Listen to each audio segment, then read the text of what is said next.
আসসালামু আলাইকুম। সবাই কেমন আছেন? আশা করি ভালো আছেন। আমিও খুব ভালো আছি। ঘরে সুজি দিয়ে কিভাবে সুন্দর সুজির বরফি তৈরি করা হয় সেটাই আজকে আপনাদের সবাইকে দেখাবো। এই রেসিপিটা দেখতে থাকুন, ভালো লাগলে সাবস্ক্রাইব করুন।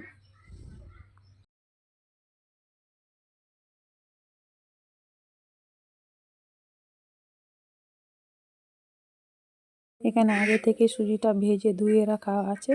তারপরে একটা বড় কড়াইয়ে সুজিটা দিয়ে একটা হালকা পরিমাণে জল দিব।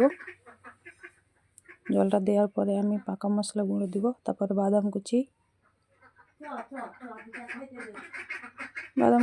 বেশ অনেকটাই লাগবে, সুজিটা অনেক আছে তো। তারপরে ঘি দেব। তারপরে ভালো করে নাড়তে হবে, না নাড়লে তো লেগে যেতে পারে। তারপরে চিনি দিব।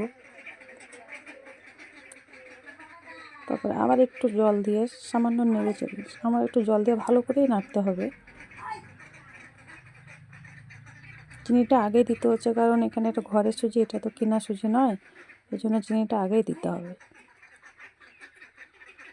দেখেন কীভাবে জিনিসটা গাঢ় হয়ে এসছে। সুজিটা এইভাবেই ঠিক গাঢ় হয়ে আসবে, তখন আরও একটু ভালো করে নাড়তে হবে, কারণ লেগে যাওয়ার ভয় থাকে। তারপরে একটু টেরেতে ঘি দিয়ে ভালো করে নিতে হবে, কারণ এখানে সুজির বরফি যেটা বসা লেগে না যায়। তারপরে দেখেন তুলে নেওয়া হচ্ছে।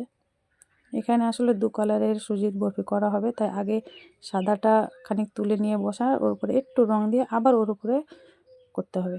দেখেন কীভাবে।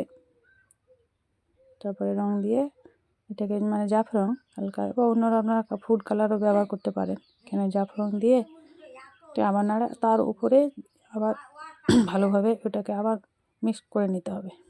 আবার ভালো করে চিকন করে বসিয়ে নিয়ে দেখেন এইভাবে ঠিক জিনিসটাকে ক্লিন করতে হবে। অ্যাকচুয়ালি